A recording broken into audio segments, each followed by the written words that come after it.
विपिन और मंजू एक ही कंपनी में काम करते थे और एक दूसरे से प्यार करने लगे थे। लेकिन विपिन और मंजू आज के ज़माने के पढ़े लिखे नौकरी पेशा युवक युवती थे।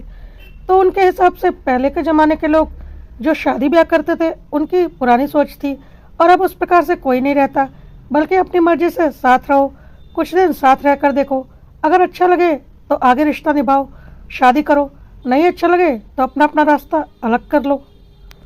कुछ इसी तरह की सोच के थे मंजू और विपिन, और दोनों का सोचना था कि हम आत्मनिर्भर हैं तो हमें किसी और के बारे में क्या सोचना। इसलिए अपने अपने घर वालों के विरोध के बावजूद भी विपिन और मंजू लिव इन रिलेशनशिप में रहने लगे। बड़े शहरों में लिव इन रिलेशनशिप कोई बहुत बड़ी बात नहीं मानी जाती। एक ही घर में पति पत्नी की तरह बिना शादी किए रहना बड़े शहरों में एक सामान्य सी बात है, और खुद को बहुत ही ज़्यादा पढ़ा लिखा और आत्मनिर्भर समझने वाले लड़के लड़कियों के लिए तो अब यह एक खेल बन चुका है। विपिन तो फिर भी लड़का था, लेकिन मंजू एक लड़की थी और अपने बॉयफ्रेंड के साथ लिव इन रिलेशनशिप में रहने लगी। इसलिए मंजू के घर वालों ने मंजू से सारे रिश्ते तोड़ दिए, क्योंकि वह अभी भी उसी मध्यम वर्गीय परिवार से थे जो शादी विवाह के बाद ही लड़के लड़कियों को साथ स्वीकार करते थे, एक पति पत्नी के रूप में। और उनकी सोच वही थी। भले ही मंजू पढ़ लिख कर बहुत बड़ी कंपनी में जॉब कर रही थी और उसकी सोच मॉडर्न हो गई थी। मंजू का सोचना था आजकल के ज़माने में क्या लड़की क्या लड़का, पर जब कुदरत ने लड़की और लड़के को दो अलग अलग तरह के जिस्म और ज़िंदगी दी है तो कितना भी चालो फ़र्क तो रहता ही है। और यह कुदरत का फ़र्क है और ईश्वर का फ़र्क है, फिर चाहकर भी जिसे मिटाया नहीं जा सकता। यह एक कड़वा सत्य है जिसे हर लड़के और लड़की को स्वीकार करना ही पड़ेगा। लड़के तो अपनी मर्यादा भूलकर कोई भी कार्य कर लेते हैं और उन पर कोई उंगली नहीं उठाता, पर लड़कियों पर उंगली उठाने से यह समाज कभी भी बाज नहीं आता।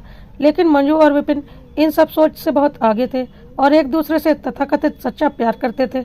उन्हें यह पता ही नहीं था कि यदि सच में दोनों एक दूसरे से सच्चा प्यार करते होते तो बिना विवाह के साथ रहने की कभी नहीं सोचते। लेकिन दोनों का यह भी सोचना था कि इतनी जल्दी शादी नहीं करनी, क्या पता हम एक दूसरे को से कुछ समय के बाद बोर हो जाएं और हमें लगे नहीं, यह प्यार नहीं सिर्फ एक आकर्षण था, इसलिए हम कुछ समय तक साथ रहेंगे, उसके बाद शादी करेंगे। भले ही उनके इस फैसले से उनके घर वाले सहमत नहीं थे और उनसे सारे रिश्ते तोड़ लिए थे। मंजू और विपिन एक शादीशुदा जोड़े की तरह बहुत प्यार मोहब्बत से एक दूसरे के साथ रह रहे थे। आस पड़ोस के लोग उन्हें पति पत्नी ही समझते थे, जबकि सच्चाई यह थी कि उन दोनों की शादी नहीं हुई थी। इस तरह से करीब 3 साल का वक्त दोनों ने साथ बिताया था और मंजू विपिन को सच में अपना पति मानने लगी थी। मंजू तो भूल ही चुकी थी कि विपिन से उसकी शादी नहीं हुई है और वह सारे पत्नी के धर्म निभाती थी और विपिन को अपना पति ही मानती थी। मंजू के हिसाब से जब हम सच्चा प्यार करते हैं तो किसी दिखावे के रिश्ते की क्या ज़रूरत है। मंजू को लगता था कि विपिन मुझे अपनी पत्नी का दर्जा देता है, मैं विपिन को अपने पति का दर्जा देती हूँ। जब दिल करेगा हम शादी कर लेंगे, विपिन मुझसे शादी करने के लिए मना थोड़ी ना करेगा। और मंजू विपिन को अपना पति मान बैठी थी। मंजू भूल चुकी थी कि उसकी और विपिन की शादी नहीं हुई है और विपिन एक मर्द है, सिर्फ एक मर्द, ना कि उसका पति। 3 साल बीत जाने के बाद एक दिन मंजू ने विपिन से बोला, विपिन एक खुशखबरी है, तुम पापा बनने वाले हो। इतने दिन तो हम साथ रह लिए, लेकिन अब हमारा बच्चा आने वाला है और अब बिना शादी के साथ रहना कुछ ठीक नहीं लग रहा, तो चलो हम कोर्ट में शादी कर लेते हैं। मंजू प्रेग्नेंट है, यह सुनकर विपिन को जोर का झटका लग गया। उस वक्त विपिन कुछ नहीं बोला और बोला, घर आकर बात करता हूँ, मुझे थोड़ी जल्दी है। और विपिन घर से निकल गया। मंजू ने भी इन सब बातों को सामान्य लिया और वह भी ऑफिस चली गई। लेकिन आज विपिन का मूड बहुत खराब था। उसे कुछ समझ में नहीं आ रहा था कि वह क्या करे। उसने सपने भी नहीं सोचा था कि मंजू प्रेग्नेंट हो जाएगी, वह भी बिना शादी किए। मंजू जैसे अपना सर्वस्व विपिन को सौंपकर उसे अपना पति समझ रही थी, पर वह मंजू को कभी भी अपनी पत्नी नहीं समझता था। उसके हिसाब से उसने मंजू से प्यार जरूर किया था, लेकिन जब एक लड़की प्यार करने पर एक लड़के के साथ बिना शादी किए साथ रहने को तैयार हो गई तो वह एक चरित्रहीन लड़की है और वह एक चरित्रहीन लड़की से शादी नहीं कर सकता था। इसलिए विपिन मंजू को बस इस्तेमाल कर रहा था और विपिन का सोचना था कि जब दिल भर जाएगा वह मंजू को बोल देगा कि अब उसका मंजू से शादी करने का कोई इरादा नहीं है। वैसे भी यह सब कुछ मंजू की सहमति से हुआ था, तो वह भी लिव इन रिलेशनशिप का मतलब जानती ही होगी और मज़े के लिए उसके साथ रहती है, क्योंकि विपिन का मानना था कि जो लड़की बिना शादी किए मेरे साथ रह सकती है और यह बोल सकती है कि अगर ठीक लगा तो आगे हम शादी कर सकते हैं, तो वह तो किसी के साथ भी ऐसा कर सकती है। और जैसे मेरे साथ लिव इन रिलेशनशिप में रह रही है, वैसे क्या पता पहले भी किसी के साथ रही हो या मेरे बाद भी किसी और के साथ रहने लगे तो ऐसी चरित्रहीन लड़की से शादी करने का क्या फ़ायदा। खुद का चरित्र विपिन को नहीं दिख रहा था कि वह खुद भी तो बिना शादी के एक महिला के साथ रह रहा है। लेकिन बात वही है ना, समाज कितना भी आगे बढ़ जाए, चरित्रहीन सिर्फ औरतें कहलाती हैं। पुरुष कितनी भी चरित्रहीनता क्यों न कर ले, उनके चरित्र पर कभी कोई उंगली नहीं उठाता। शाम को विपिन घर आता है और मंजू दोबारा शादी की बात करती है। विपिन साफ साफ मंजू से बोलता है, मुझे तुमसे शादी नहीं करनी। हमने रिलेशनशिप में रहने का फैसला किया था, यह सोचकर कि कल को अगर अपना फैसला सही ना लगे तो हम अलग हो जाएं, और अब मुझे तुम्हारे साथ नहीं रहना। मंजू ने बोला, यह तुम कैसी बातें कर रहे हो, मैं तुम्हारे बच्चे की माँ बनने वाली हूँ और तुम मुझसे शादी करने से मना कर रहे हो। विपिन ने बोला, तुम मेरे बच्चे की माँ बनने वाली हो, यह मैं कैसे मान लूँ। जो औरत बिना शादी के मेरे साथ संबंध बना सकती है वह किसी के साथ भी संबंध बना सकती है, तो यह कैसे साबित होता है कि यह बच्चा मेरा है। मंजू बहुत जोर से चिल्लाई और बोली, विपिन तुम्हारी हिम्मत कैसे हुई ऐसी बातें करने की, क्या समझ रखा है तुमने मुझे, क्या मैं कोई ऐसी वैसी लड़की हूँ। विपिन ने बोला, तो तुम क्या हो, तुम ऐसी वैसी नहीं तो क्या बहुत चरित्रवान लड़की हो। अरे जो अपने माँ बाप की नहीं हुई वह मेरी क्या होगी, क्योंकि कोई भी लड़की अगर बिना शादी के किसी लड़के के साथ रह रही है तो वह किसी भी तरह से चरित्रवान लड़की तो नहीं हो सकती, एक चरित्रहीन लड़की ही हो सकती है। ऊपर से तुम बिना शादी के माँ बनने वाली हो, क्या यह एक चरित्रवान लड़की कभी कर सकती है। ठीक है, मान लेते हैं यह बच्चा मेरा ही है, तो मैंने कब कहा था कि तुम मेरे बच्चे को जन्म दो। तुम तो अपनी मर्जी से मेरे साथ इस घर में रहने आई थी, मैंने तुम्हारे साथ कोई बलात्कार तो नहीं किया है, और अब मैं तुम्हारे साथ नहीं रह सकता हूँ। मंजू ने बोला, विपिन प्लीज़ ऐसा मत करो, तुम यह कैसी बातें कर रहे हो, मेरा क्या होगा एक बार सोच कर देखो। विपिन ने बोला, क्या होगा, अबॉर्शन करवा लो, कोई बड़ी बात नहीं है। जॉब तो तुम करती ही हो, मेरे ऊपर आश्रित तो हो नहीं, और मैं तुम्हारा कोई पति तो हूँ नहीं, तो तुम मुझसे उम्मीद क्यों लगा रही हो।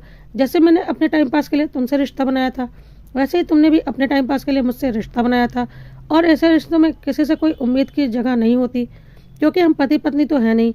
इसलिए तुम अपना रास्ता देख लो, मैं अपना रास्ता देख लेता हूँ। चाहो तो तुम इस घर में रह सकती हो, एग्रीमेंट मैं तुम्हारे नाम पर करवा देता हूँ, मैं यह घर छोड़कर जा रहा हूँ, तुम सोच लो क्या करना है। कहकर विपिन वहाँ से चला गया और मंजू ने उसे रोकने की कोशिश नहीं की, क्योंकि उसे समझ में आ चुका था कि वह अपने जीवन की बहुत बड़ी गलती कर चुकी है। मंजू डॉक्टर के पास गई, लेकिन डॉक्टर ने अबॉर्शन के लिए मना कर दिया और बोला, यह गैरकानूनी है, क्योंकि बिना किसी वजह के अबॉर्शन नहीं कर सकते हैं। और मंजू ने बच्चे को जन्म देने का फैसला किया। मंजू ने सोचा, नौकरी तो वह करती ही है, किसी के ऊपर आश्रित तो है नहीं, और अब वह किसी पुरुष पर विश्वास करके शादी तो नहीं कर सकती, क्योंकि पुरुष कैसे होते हैं विपिन ने उसे दिखा दिया था, और पुरुषों पर से उसका विश्वास उठ चुका था। अपनी एक संतान होगी तो मेरा सहारा बनेगी, यह सोचकर मंजू ने बच्चे को जन्म देने का फैसला किया। मंजू के घर से उसे कोई पूछने वाला तो था नहीं, क्योंकि उन्होंने सारे रिश्ते मंजू से तोड़ दिए थे। मंजू को अकेले ही सब कुछ देखना था, और मंजू को आज समझ में आ रहा था कि कितनी भी मॉडर्न सोच हो जाए, एक लड़की लड़की ही रहती है और एक लड़का लड़का, और जीवन की ऐसी स्थिति में हमेशा लड़की की किस्मत में ही बदकिस्मती आती है। गलती विपिन और मंजू दोनों की बराबर थी, लेकिन झेलना सिर्फ मंजू को पड़ रहा था। विपिन तो इस रिश्ते को ठोकर मारकर जा चुका था, और कुछ दिनों में उसने शादी करके अपना घर भी बसा लिया। उसने अपनी माँ की पसंद की लड़की तानिया से शादी कर ली और एक सुखी पारिवारिक जीवन बिताने लगा। इधर मंजू ने एक बेटे को जन्म दिया। मंजू बड़े शहर में रहती थी, इसलिए पास पड़ोस से तो उसे दिक्कतों का सामना नहीं करना पड़ा, क्योंकि किसी को किसी से उतना मतलब नहीं होता। मंजू नौकरी करती थी, इसलिए उसे किसी आर्थिक दिक्कत का भी सामना नहीं करना पड़ा, लेकिन सामाजिक दिक्कत तो थी ही। एक बिन ब्याही औरत, ऊपर से माँ, हर कोई मंजू को गंदी दृष्टि से देखता था और उसे एक घटिया औरत समझता था। खैर मंजू अब क्या कर सकती थी, उसे पता था गलती उसकी है। मंजू ने एक फुल टाइम मेड रख ली अपने बेटे को पालने के लिए, क्योंकि उसे नौकरी पर भी जाना होता था, और धीरे धीरे इसी तरह से दिन गुजर रहे थे। मंजू के मन से सारी खुशी, सारी उम्मीद निकल चुकी थी। बस एक उम्मीद थी कि उसका बेटा बड़ा होकर उसका सहारा बनेगा, लेकिन बिना बाप का एक बेटा, जिसे पैदाइश से लेकर बड़े होने तक हर वक्त समाज के ताने सुनने पड़े, हर वक्त हंसी का पात्र बनना पड़ा, जिसका कोई बाप नहीं था। यह समाज कितनी भी तरक्की कर ले, लेकिन कुछ जगहों पर आज भी यह उसी पुरानी दकियानूस सोच का हिस्सा है, जो किसी भी दृष्टि से नहीं मिट सकती। और मंजू के बेटे रेहान के साथ भी यही सब कुछ हो रहा था। रेहान पहले तो छोटा था, उसे ज़्यादा कुछ समझ में नहीं आता था, पर धीरे धीरे रेहान को समझ में आने लगा था कि वह एक नाजायज़ औलाद है, और नाजायज़ औलाद क्या होती है यह बात भी वह धीरे धीरे समझ गया था, और बहुत ही कष्टपूर्वक उसकी ज़िंदगी बीत रही थी। वह अपनी माँ से बहुत कुछ बोलना चाहता था, जैसे जैसे वह बड़ा हो रहा था उसकी नफरत और घृणा बढ़ती ही जा रही थी। उसने इंजीनियरिंग कर ली थी और अब नौकरी करने लगा था, लेकिन पूरी ज़िंदगी उसने समाज के ताने सुने थे, जो उसके दिल पर गहरा घाव कर गया था। इधर मंजू अब नौकरी करते करते थक चुकी थी और घर में सुकून की ज़िंदगी जीना चाहती थी, और उसका बेटा भी अब सेटल हो चुका था। इसलिए वह सोच रही थी कि रेहान की शादी कर दे, लेकिन एक ऐसे लड़के से शादी करने को कौन तैयार होगा जिसकी माँ का चरित्र दागदार हो और जिस लड़के का कोई पिता ना हो। यह बात मंजू अच्छे से जानती थी। मंजू को विपिन पर बहुत गुस्सा आता था। मंजू ने अब नौकरी छोड़ दी, वह घर पर रहती थी। सेविंग के नाम पर अच्छा खासा पैसा था मंजू के पास, किसी के ऊपर आश्रित नहीं थी मंजू। रेहान भी सेटल था। एक दिन मंजू ने रेहान से बोला, बेटा मैं तुझसे कुछ बोलना चाहती हूँ। रेहान ने बोला, बोलिए क्या बोलना चाहती हैं। रेहान मंजू को कुछ खास पसंद नहीं करता था, क्योंकि काफ़ी कुछ उसके दिल में था जो वह मंजू से बोलना चाहता था, लेकिन बोल नहीं पाता था। जब से रेहान को समझ में आया था और अपने जीवन की सच्चाई पता चली थी, वह अंदर ही अंदर घुट रहा था। मंजू ने बोला, पूरी ज़िंदगी मेरी संघर्ष में बीत गई, लेकिन एक सुख नहीं मिला मुझे जीवन में, और जिस व्यक्ति के कारण मेरी ज़िंदगी संघर्षपूर्ण हुई, वह अपनी ज़िंदगी में मज़े कर रहा है अपने बीवी और बच्चों के साथ। मेरी पूरी ज़िंदगी संघर्षों में बीत गई। अब मैं उस विपिन से बदला लेना चाहती हूँ, और चाहती हूँ कि समाज जाने वह कितना नीच और घटिया किस्म का इंसान है, और तुम उसकी औलाद हो। मैं चाहती हूँ तुम उसके ऊपर केस करो और उससे अपने हक की संपत्ति मांगो। जिस संपत्ति पर उसके बच्चे कुंडली मारकर बैठे हुए हैं, उस संपत्ति पर तुम्हारा भी बराबर का हक है, क्योंकि तुम उसकी औलाद हो। मैं चाहती हूँ तुम कोर्ट केस करो, उससे अपने पिता का नाम लो और साथ ही उसकी संपत्ति का आधा हिस्सा भी लो, ताकि उसे सबक मिले।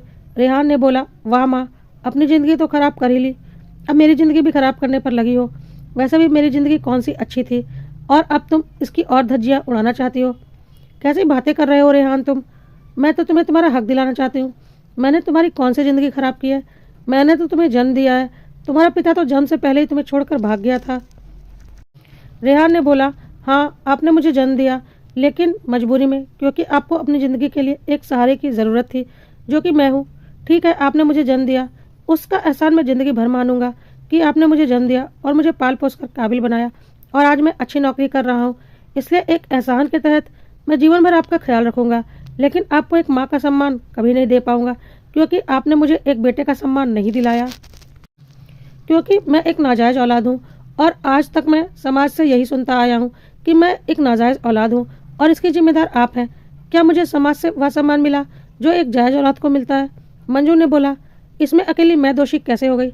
रेहान ने बोला, आप अकेली दोषी नहीं हो, लेकिन अगर आप यह सोचती कि मैं एक माँ के रूप में आपकी बहुत इज्जत करता हूँ, तो आप बिल्कुल नहीं। मैं अपने जन्म देने वाली औरत के रूप में और पाल पोस कर बड़ा करने वाली औरत के रूप में आपका एक एहसान मानता हूँ, और एक एहसान के रूप में आपका जीवन भर ख्याल रखूंगा, लेकिन आपको एक माँ की इज्जत कभी भी नहीं दूंगा। यह बात बिल्कुल सच है, क्योंकि आप उस इज्जत के लायक नहीं है। आपने लिव इन रिलेशनशिप में रहने का फैसला किया, किसी ने ज़बरदस्ती आपसे यह फैसला नहीं करवाया था।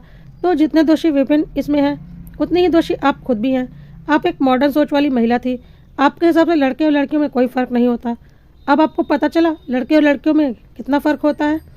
मेरा तथाकथित पिता तो आपको ठोकर मारकर चला गया और अपने जीवन में आगे बढ़ गया, लेकिन आपकी ज़िंदगी में तो मैं आ गया और आपको मुझे जन्म देना पड़ा। जब कुदरत ने ही लड़के और लड़कियों में इतना बड़ा फ़र्क कर दिया है, तो आप उस फ़र्क को कैसे मिटा सकती हैं। समाज चाहे कितना भी मॉडर्न हो जाए, यह एक फ़र्क लड़के और लड़कियों में हमेशा रहेगा। और यदि कुछ गलत रिश्ते बनते हैं, तो लड़कियों के चरित्र पर ही सवाल उठेंगे, ना कि लड़कों पर। आपने पूरी ज़िंदगी चरित्रहीन औरत का तमगा झेला है। क्या विपिन ने कभी वह दाग झेला। क्या कभी विपिन से किसी ने पूछा कि तुम्हारी कोई नाजायज़ औलाद है क्या। लेकिन मेरे ऊपर कितने लांछन लग गए। क्या मुझे कभी कोई सम्मान मिला, और आप मुझे उस पिता से उसका नाम और हक पाने के लिए कोर्ट केस करने के लिए कह रही हैं। अरे नहीं चाहिए मुझे उसका नाम, नहीं चाहिए मुझे उसकी दौलत। मैं उसकी शक्ल भी नहीं देखना चाहता। जो इंसान अपने बच्चे के पैदा होने से पहले ही उसकी माँ से किनारा कर ले, उस बच्चे को अपना मानने से इनकार कर दे, मुझे उसका नाम लेकर क्या करना। उस घटिया आदमी की मेरी ज़िंदगी में कोई जगह नहीं, और आपकी वजह से मैंने ज़िंदगी भर नाजायज़ होने का दंश झेला है। और अब आपकी खुशी के लिए मैं दोबारा एक बार कोर्ट कचहरी में अपने नाम की धज्जियाँ उड़वाऊँ, अपने तथाकथित बाप से उसके नाम की भीख मांगूँ। मुझे नहीं चाहिए उसका नाम। मैं उस इंसान को अपने आसपास भी बर्दाश्त नहीं कर सकता। एक बार को अगर मैं बलात्कार की भी पैदाइश होता ना, तो मैं आपकी बहुत इज्जत करता, क्योंकि इसमें आपकी कोई गलती नहीं होती। आपके साथ गलत हुआ रहता, जिसकी पैदाइश मैं रहता, और मैं ज़िंदगी भर आपकी पूजा करता, क्योंकि आपने मुझे जन्म दिया था। लेकिन दुर्भाग्य से मैं किसी बलात्कार की पैदाइश नहीं हूँ। बल्कि प्यार की पैदाइश हूँ, एक मतलबी प्यार के, आपके मॉडर्न सोच के। क्या समझ में आ गया आपकी मॉडर्न सोच क्या थी? अब मंजू ने बोला, तुम अपनी माँ के लिए ऐसे शब्दों का इस्तेमाल कैसे कर सकते हो? रेहान ने बोला, आप खुद सोच कर देखिए, मैं क्या गलत बोल रहा हूँ। समाज कितना भी आगे बढ़ जाए, एक औरत का शरीर ही रहेगा, उसे कभी कोई नहीं बदल सकता। मुझे आपकी कोख में लाने वाला पिता तो किनारे हो गया, कभी किसी ने उससे कोई सवाल नहीं पूछा, लेकिन आपने जिंदगी भर सवालों को झेला है। क्या गलत बोल रहा हूँ मैं? जब दो लोगों की गलती बराबर थी तो सजा सिर्फ आपको मिली और आपके साथ साथ मुझे मिली, लेकिन वह व्यक्ति तो साफ साफ बच निकला। मैं उस नीच आदमी को अपनी ज़िंदगी में कभी भी बर्दाश्त नहीं कर सकता। हाँ, आपकी मैं ज़िंदगी भर सेवा करूँगा, एक जन्म देने वाली, इस दुनिया में लाकर पाल पोस कर बड़ा करने वाली औरत के रूप में, एक एहसान के तहत, लेकिन माँ के रूप में कभी नहीं, क्योंकि माँ के रूप में आपने मुझे वह सम्मान नहीं मिलने दिया जिसका मैं हकदार था। लेकिन आप यह मत सोचिएगा कि मुझे मेरे तथाकथित पिता से कोई लगाव है, उससे भी मैं उतनी ही नफरत करता हूँ जितनी कि आपसे। मंजू के पास रेहान की बातों का कोई जवाब नहीं था। कुछ देर के बाद मंजू ने रेहान से बोला, अच्छा ठीक है, तो शादी कर ले, कम से कम एक बहू तो इस घर में आ जाए। रेहान ने फिर बोला, हाँ माँ, एक बहू। जरा सोच कर देखो, कौन शरीफ घर का आदमी अपनी बेटी को मेरे जैसे नाजायज लड़के की पत्नी बनाएगा, इस घर की बहू बनाएगा? क्या ऐसा हो सकता है?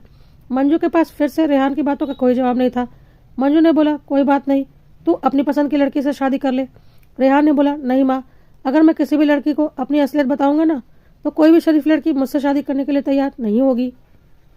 मंजू ने बोला, यह कैसी बातें कर रहा है, ऐसा कुछ नहीं है और तू कुछ ज़्यादा ही सोच रहा है। मैंने कोई इतनी बड़ी गलती भी नहीं की थी जिसके लिए तू आज तक मुझे सुना रहा है। अरे लिव इन रिलेशनशिप तो बहुत ही सामान्य सी बात है हमारे समाज में, मैंने कोई पाप नहीं कर दिया था। तू तो आज की जनरेशन का होकर इतनी पुरानी सोच रख रहा है, किस जमाने में जी रहा है तू? मंजू की यह बातें सुनकर रेहान ने बोला, अच्छा माँ, ठीक है, फिर एक लड़की है सोनिया, 2 साल से मेरे एक फ्रेंड के साथ लिव इन रिलेशनशिप में रह रही थी, पर अब उन दोनों के रास्ते अलग हो गए हैं, उनका जीवन साथ नहीं गुजर सकता और दोनों ने अपने रास्ते अलग कर लिए हैं। मेरे दोस्त ने किसी और लड़की से शादी कर ली, सोनिया अभी अकेली ही है। आप बोलो तो मैं उससे शादी कर लूँ, क्योंकि मैं भी उसे बहुत पसंद करता हूँ। मंजू ने बोला, पागल है क्या? वह लड़की किसी और के साथ 2 साल से लिव इन रिलेशनशिप में रह रही थी, तो तू उससे शादी कैसे कर सकता है? रेहान ने बोला, वाह क्या अच्छी सोच है आपकी। अभी आपने बोला कि मैं पुरानी सोच रखता हूँ, और अब जब मैं खुद एक लिव इन रिलेशनशिप में रह चुकी लड़की से शादी करना चाह रहा हूँ तो आप खुद मना कर रही हैं, जबकि आपने खुद अपनी ज़िंदगी के 3 साल लिव इन रिलेशनशिप में गुजारे हैं। क्योंकि आपकी भी यही सोच थी कि अगर सोच ना मिले तो अपने रास्ते अलग कर लेने चाहिए। तो अगर सोनिया और मैं शादी करना चाहते हैं तो इसमें हर्ज ही क्या है? क्या हुआ अगर वह 2 साल किसी के साथ लिव इन रिलेशनशिप में थी? कोई पाप तो नहीं कर दिया था उसने? जब आप अपने ज़माने में लिव इन रिलेशनशिप में रह सकती थी, तो आज का ज़माना तो उससे बहुत आगे है। मंजू ने बोला, नहीं, मैं ऐसी लड़की को से तुझे शादी नहीं करने दे सकती। तो रेहान ने बोला, तो फिर जरा सोचिए, आप कैसी लड़की थी? और सोनिया तो सिर्फ उसके साथ 2 साल के लिए थी, आप तो प्रेग्नेंट भी हो गई थी। मंजू के पास फिर से रेहान की बातों का कोई जवाब नहीं था। रेहान ने बोला, बात जब अपने पर आती है तो सब कुछ सही लगता है, वही बातें जब दूसरों पर आती है तो सब कुछ गलत लगता है। मंजू ने अब चुप रहना ही बेहतर समझा और सब कुछ तकदीर के हवाले छोड़ दिया। उधर विपिन अपने परिवार में बहुत खुश था और कभी भी उसने मंजू के बारे में कुछ सोचा नहीं था, ना ही रेहान के बारे में उसे कुछ पता था। उसने कभी पता करने की कोशिश भी नहीं की थी। वह बहुत पहले ही मंजू की जिंदगी से जा चुका था। रेहान तो तब पैदा भी नहीं हुआ था, लेकिन समय को कुछ और ही मंजूर होता है और समय अच्छे अच्छों को उनकी औकात दिखा देता है। मंजू को तो समय ने उसकी औकात दिखा ही दी थी और अब विपिन की बारी थी। विपिन को ब्लड कैंसर हो चुका था और वह बहुत सीरियस था। पैसे तो बहुत कमाए थे अपनी जिंदगी में, लेकिन अब उसकी जिंदगी खत्म होने के कगार पर थी। डॉक्टर ने बोन मैरो ट्रांसप्लांट एकमात्र उपाय बताया था और बोला था किसी खून के रिश्ते में ही ज्यादा चांस है बोन मैरो मिलने का, और सारे रिश्तेदारों के टेस्ट हो चुके थे। किसी का बोन मैरो विपिन से मैच नहीं कर रहा था और विपिन मरने की कगार पर था। यहाँ तक कि विपिन के दोनों बच्चों के बोन मैरो भी विपिन से मैच नहीं कर रहे थे। तभी विपिन को याद आया मंजू का, और साथ ही याद आया उसकी एक और औलाद है। विपिन को लगा एक मौका और है उसके पास अपनी जिंदगी बचाने का, और उसने अपनी पत्नी को सारी सच्चाई बताई। तानिया ने सारी सच्चाई सुनी तो उसे बहुत जोर का झटका लगा। विपिन ने तानिया के हाथ जोड़ लिए और बोला, मैं जीना चाहता हूँ, तुम एक बार कोशिश करो, मंजू के बारे में पता करो, क्या पता उसकी औलाद से मेरा बोन मैरो मैच कर जाए। तानिया आखिर एक औरत थी और अपने पति की जिंदगी किस औरत को प्यारी नहीं होती। अपने पति की जिंदगी के लिए वह उसकी सारी गलतियों को बोलने को तैयार थी, और तानिया ने किसी तरह से मंजू का पता लगाया और मंजू के घर पहुंच गई। वहाँ जाकर उसने मंजू और रेहान को सारी बातें बताई और रेहान से विपिन को बोन मैरो देने के लिए प्रार्थना करने लगी। पर विपिन उससे बोला, सॉरी आंटी, मैं आपकी यह ख्वाहिश पूरी नहीं कर सकता। आप किसी और डोनर को ढूंढ लीजिए। जिस आदमी ने मुझे आज तक अपनाया नहीं, मुझे समाज की ठोकरें खाने के लिए छोड़ दिया, जिस आदमी की वजह से आज तक मैं एक नाजायज का तमगा अपने माथे पर लेकर घूम रहा हूँ, उस आदमी की जिंदगी बचाने का मुझे कोई शौक नहीं।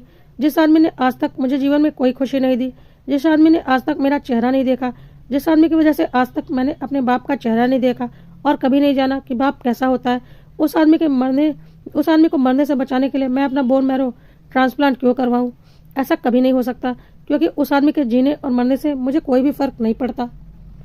तानिया ने बोला, प्लीज एक बार बोन मैरो चेक करवा लो, हो सकता है तुम्हारा बोन मैरो मैच कर जाए। मंजू खामोश थी। मंजू ने कुछ भी नहीं बोलने का सोच लिया था, क्योंकि उसे पता था वह कुछ भी बोलेगी रेहान उसे उसकी बातों का जवाब देगा और उसके अतीत की गलतियों को दोबारा उसके सामने लाकर रख देगा। क्योंकि रेहान उससे कोई बहुत प्यार तो करता था नहीं, इसलिए उसने सब कुछ रेहान पर ही छोड़ दिया था। रेहान ने साफ साफ बोल दिया कि आप जा सकते हैं, मैं एक नाजायज औलाद हूँ, मेरी कोई औकात नहीं है। और रेहान ने हाथ जोड़कर दरवाज़ा बंद कर लिया।